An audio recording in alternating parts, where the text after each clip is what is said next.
All right, so Glenn Loury and John McWhorter were, and I'm hoping I'm saying the name right, but they had a video and it was talking about why are people afraid to debate, and I'm going to kind of piggyback off of that a little bit, and hopefully and I'm gonna read from my notes here that I got from there. It's just kind of something that made me think about this whole the whole thing here.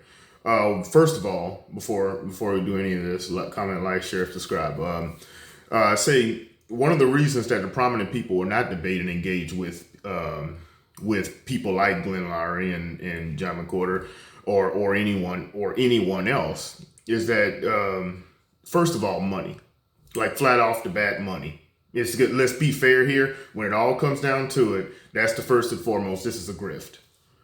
And these people have become wealthy preaching this ideology. This is a grift. Let's just get that right off the bat. The thing is that these people they know they're full of crap. A lot of them know they're full of crap, but it's a job. And they have to justify that job. Just like any other gender studies, whatever HR person or gender studies person that's that goes and preaches like Robin DiAngelo and Jesse Jackson, Al Sharpton. We've seen this for years.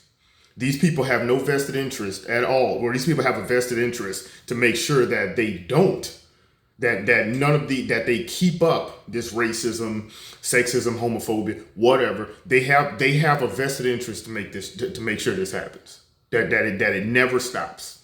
And even when it looks like things are getting better, they have to make sure that they keep going. It is what it is. This is the windmill in the book Animal Farm.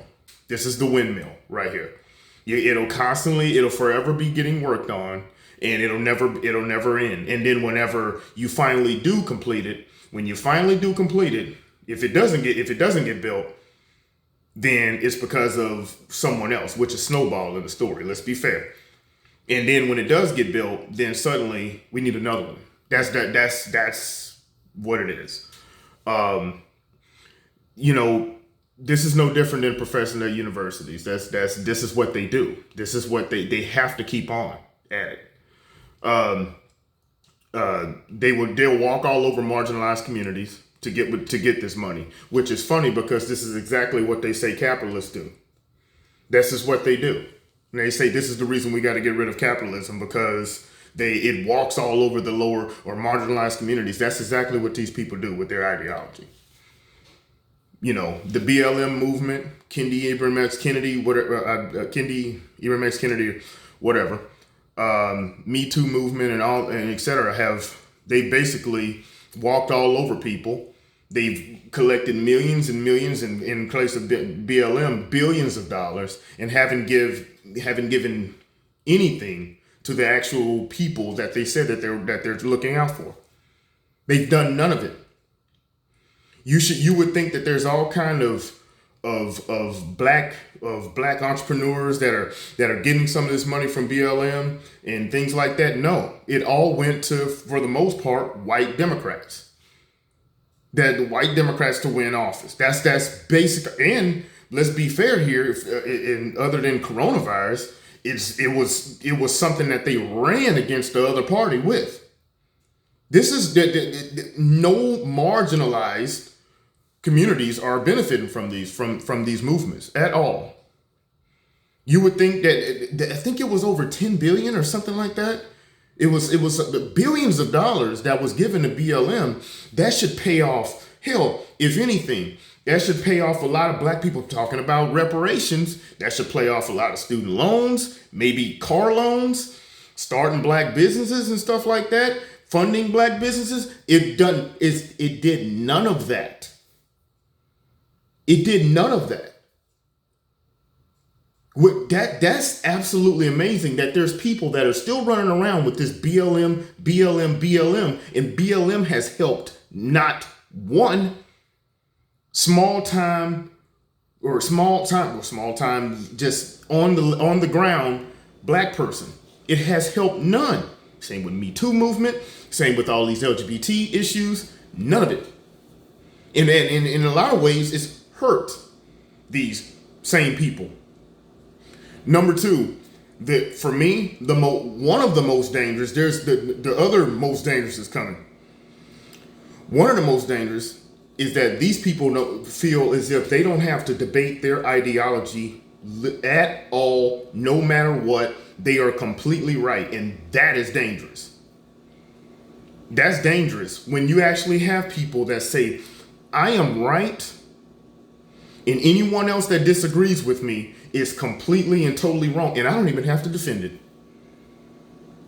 Now, when people like this get in positions of power in government, imagine what they'll do to people that do not believe like they believe. That's dangerous right there. Very dangerous right there. That's very, very dangerous. That can be a person saying, it's just like when they say speech is, what do they say, speech is violence now? So if they say speech is violence, anyone that speaks against them or disagrees with them in some kind of way, then that person is committing violence, and that person can probably lose their freedom or some kind of monetary gain or monetary, any kind of money or something like that, paying fines and everything else. So that's really dangerous to get to actually have these people sitting in positions of power. And let's be fair, all of this is about power. None of this is about helping anyone. It's all about power. Number three, thinks that this is the most dangerous part of it all for just the regular people. The most dangerous part of all this is that there's a lot of people that are under and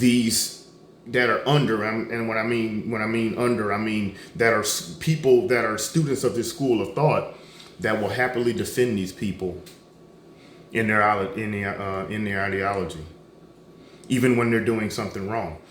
Same with the lockdowns. How many people have sat there on Twitter, Facebook, or whatever, and saw these people breaking their own lockdown rules, and then defend the person in government that is breaking the lockdown rules. I've said this before on previous videos. Think about it. When one of the first people that broke one of the lockdown rules was the mayor of Chicago, Loury Lightfoot, goes and gets her hair done and says that she's the face of Chicago and she takes her hygiene very seriously. I bring this up to a liberal friend of mine or a leftist friend of mine, and she says, well, she is in a position of power, and so I understand. She explained it away that this woman should be able to go do things that she's not allowing her to do. And I'm just amazed at that. Same with Gavin Newsom. Same with J.B. Pritzker. All of these people. These people are making actual excuses for these people and saying, yes, they deserve to go do this because they are in a position of power. When it came out that Nicole Hannah-Jones and the 1619 Project was complete and total bullcrap, it was an article, and I couldn't find it for this video, that in paraphrasing, that this was something that needed to be said anyway. Even though it was complete bullcrap, and she's had to retract a whole bunch of it, it's fun. This is a conversation that has to be had.